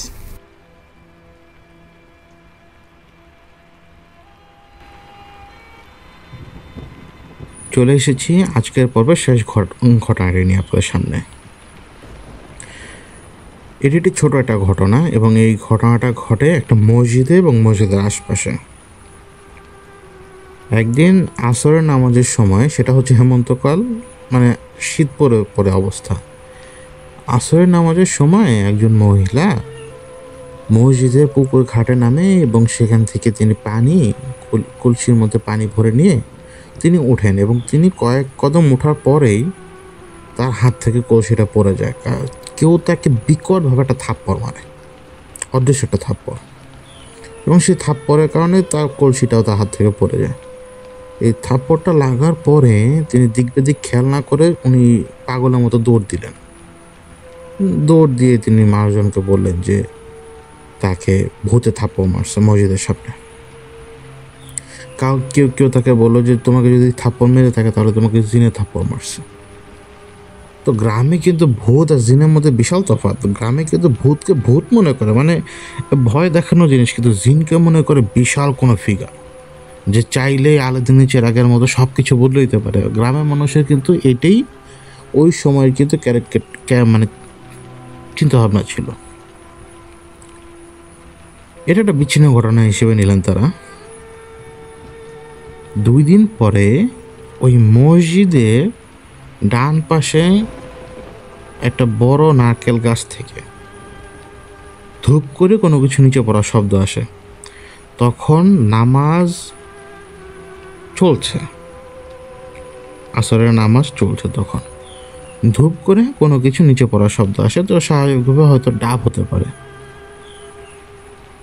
তো নামাজের মধ্যে থেকেই দুই একটা ইতর ছেলে থাকে না, এই শব্দ শোনার পরে ডাব বুঝতে পেরেই ওই তো ছেলেগুলো নামাজ ছেড়ে দিয়ে চলে যায়। মসজিদে তখন প্রায় 20-25 জন বা 30 জন ছিলেন জামাতে, এবং ওই মসজিদে জামাতের ইমামতি করছিলেন মসজিদে যিনি আজান দিতেন তিনি।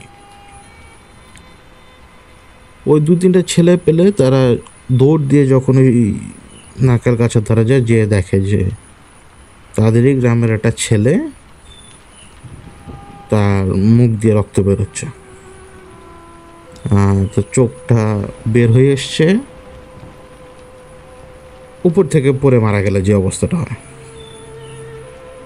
তো ওরা চিৎকার দিল, বিকট চিৎকার দিয়ে দৌড় দিয়ে মসজিদের মধ্যে সে ঢুকে পড়লো। ওরা চিৎকার করে শুধু বলছে যে অমুক অমুক অমুক, ওই জায়গা অমুক পড়ে গেছে, অমুক পড়ে গেছে।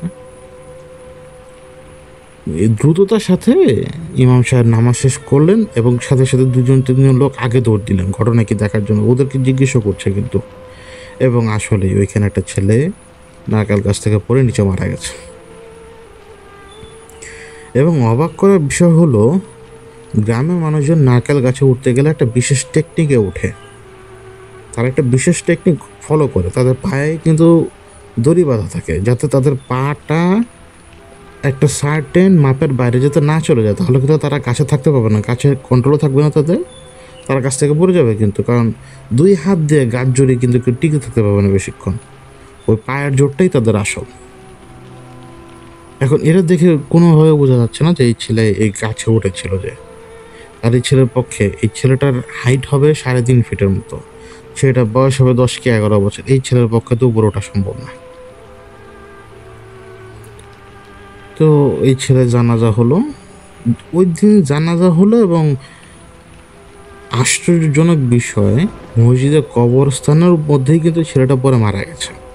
মসজিদের কবরস্থানের মধ্যে ছিল, মসজিদের পাশেই যে ডান দিকে যে জায়গায় ছেলেটা মারা গেছে, এই জায়গাটা কবরস্থান, এবং এই কবরস্থানের নারকেল গাছের উপর থেকে ছেলেটা পরে মারা যায়। আর যেখানে ছেলেটা পরে মারা যায় একেবারে ওই জায়গাতেই কবর করে। কেমন জানি উদ্ভট লাগলো জিনিসটা 2-1জনের কাছে, কিন্তু জায়গা ছিল না তখন। আবার আপনি চাইলে আরেকজনের জায়গায় কবর দিতে পারবেন না। আর ওই ছেলেরা ছিল এই এলাকায় একটু এই এলাকায় স্থানীয় না, তারা অল্প কয়েকদিন হয়েছে এই এলাকায় এসছে। এই ঘটনার পরে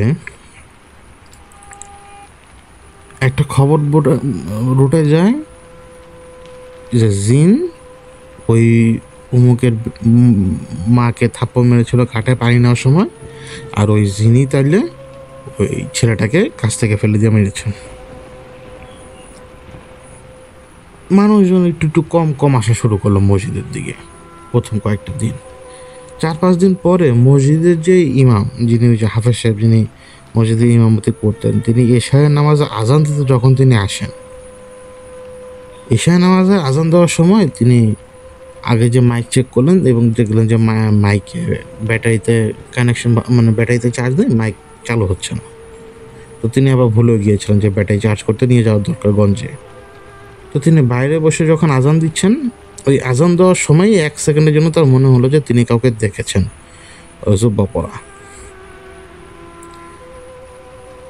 তো আজান দেওয়ার পরে এই সময়টার মধ্যে ওনার কেন জানি গায়ের মধ্যে একটা মানে শীতল একটা ভাব চলে আসে ওনার। তো হাফেজ সাহেব আজান দেওয়ার পরে উনি ভেতরে ঢুকলেন। উনি মসজিদের বারান্দাটা পার হয়ে মেইন, মানে যে জায়গাটা হচ্ছে মেইন নামাজ পড়ার জন্য, আমরা তো যে জায়গা না হয় বারান্দাও নামাজ পড়ি, তখন বারান্দা মসজিদের অংশ হয়ে যায়। তো মসজিদের ভেতরে তিনি ছিলেন। তিনি যখন মূল অংশতে প্রবেশ করবেন, পেছন থেকে তাকে ডাক দেয়, হাফেজ সাহেব দাঁড়ান। তা হাফেজ সাহেব ঘুরে দাঁড়ান। তা হাফেজ সাহেব দেখতে পান চেহারা দেখা যাচ্ছে না, কিন্তু একজন মানুষ, এবং একটু স্বাভাবিক উচ্চতার মানুষ। তো হাফেজ সাহেব দাঁড়ানোর পরে, বলার পরে দাঁড়ালেন হাফেজ সাহেব, এবং হাফেজ সাহেবকে সেই লোক বললেন, হাফেজ সাহেব, আপনাদের এই পুকুরের মধ্যে অমুক একটা জায়গায়, নির্দিষ্ট এই জায়গাটা আগামীকালকে অমুক, মানে আরেকটা লোকের নাম নিল যিনি পানিতে ভালো ডুব দিতে পারে, অমুক ব্যক্তির দ্বারা একটু খোঁজাখুঁজি করবেন। যদি আপনি একটু খোঁজাখুঁজি করতে পারেন তাহলে আপনি কিছু জিনিসপত্র পাবেন কালা জাদু করা। এই জিনিসপত্রগুলো তুলে ধ্বংস করে দিবেন, নইলে একটা ছেলে যেহেতু মরেছে আরও লোকজন মরবে। এই কথা বলে ওই লোক হেঁটে চলে গেল, 1 সেকেন্ডও দাঁড়ানি। ওই হাফেজ সাহেব আসলেন, তিনি এসে তাকায় দেখলেন কোন দিকে গেল উনি বুঝতে পারেন না। উনি দেখলেন যে বাম দিকে গেল, ওনারই বাম দিকে গেল, রাস্তা ধরে বাম দিকে চলে গেছে। তাহলে এখন কই গেল? 1-2 সেকেন্ডে তো তার গায়েব হওয়ার কথা না। তো উনি একটু ভয়ই পায়। আর উনি পড়ালেখা করার কারণে উনি জানতে পেরেছেন যে ভালো জিনেরা খুব সুন্দর বেশে থাকে। আর যখনই তিনি এটা চিন্তা করলেন যে ভালো জিনেরাই হয়তো তাকে কোনো খবর টবর দিয়েছে, ওই সময় তার নাকে সুঘ্রাণ লাগে। তার নাকে সুঘ্রাণ লাগার জন্য তিনি সাথে সাথে বুঝলেন যে কোনো জিনিসের সাথে তার দেখা হয়েছে মাত্র, এবং এইটার কারণে উনি হঠাৎ আতঙ্কিত হয়ে পড়েন। স্বাভাবিকভাবে উনি আতঙ্কিত হয়ে পড়েন, উনি কাঁপতে থাকেন এবং উনি নিজেকে কোনো মতো সামলে মসজিদের মিম্বরের মধ্যে ঢুকে মসজিদের মিম্বরের মধ্যে পিঠ লাগিয়ে মানে ভয়ে আড়ষ্ট হয়ে গেছেন তিনি। তো কিছু লোকজন আসলেন নামাজ পড়ার জন্য। তখন ওই লোকজনকে তিনি বললেন যে একটু আগে একটা লোক আসলো, আমি পাক্কা বলতেছি সে একটা জিন, আর সে বলছে অমুককে দিয়ে এই জায়গায় যদি ডুবাই, তাকে যদি ওইখানে পাঠানো হয় পানির নিচে, তাহলে সে কিছু জিনিস পাবে, যে জিনিসগুলো কালা জাদুর জিনিস। এই জিনিসের কারণেই ওই মহিলাকে নাকি থাপ্পড় মারছে, আর এই জিনিসের কারণে ওই ছেলেটা মরে গেছে। আর ওই লোক এটাও বলে গেছে যে এটা উদ্ধার করে নষ্ট না করলে আরও ক্ষতি হবে। তো গ্রামের লোকরা কিন্তু, বললাম না এর আগেও আজকের একটা ঘটনায় বললাম যে গ্রামের লোকরা কিন্তু অন্যরকম। তারা আমাদের মতো এত ঢং করবে না কখনো। তারা ইশারা ইঙ্গিতকে সবচেয়ে বেশি ফলো করে। সাথে সাথে সেদিন সকালবেলা একেবারেই সকাল 7টা-8টার দিকেই ওই যার নাম নিয়েছিল তাকে দিয়ে মসজিদের ওই পুকুরে নামানো হয়, এবং যে নির্দিষ্ট জায়গায় সে 2 বা 3 বার ডুব মারার পরে ওই তার হাতে একটা জালি টাইপের কিছু ছিল, তার কাজ ছিল যে ডুব দিয়ে কাদাটা টেনে তুলে ওঠানো, মানে কাদা তুলে উঠানো, যে কাদার মধ্যে কিছু আছে কিনা। এবং ঠিকই 3-4 বারের পরে 5 বারের সময় না জানি 6 বারের সময় তারা একটা কাপড়ের পুটলি পান, এবং কাপড়ের পুটলির মধ্যে কিছু জিনিসপত্র ছিল কালা জাদু করার। এবং সে কালা জাদু জিনিসপত্রগুলো যখন দেখে বুঝতে পারলো যেগুলো কালা জাদু করা জিনিসপত্র, কারণ ওটার মধ্যে একটা জীবন্ত ব্যাঙ ছিল যেটা আর ফার করে রাখা আছে প্যারেক।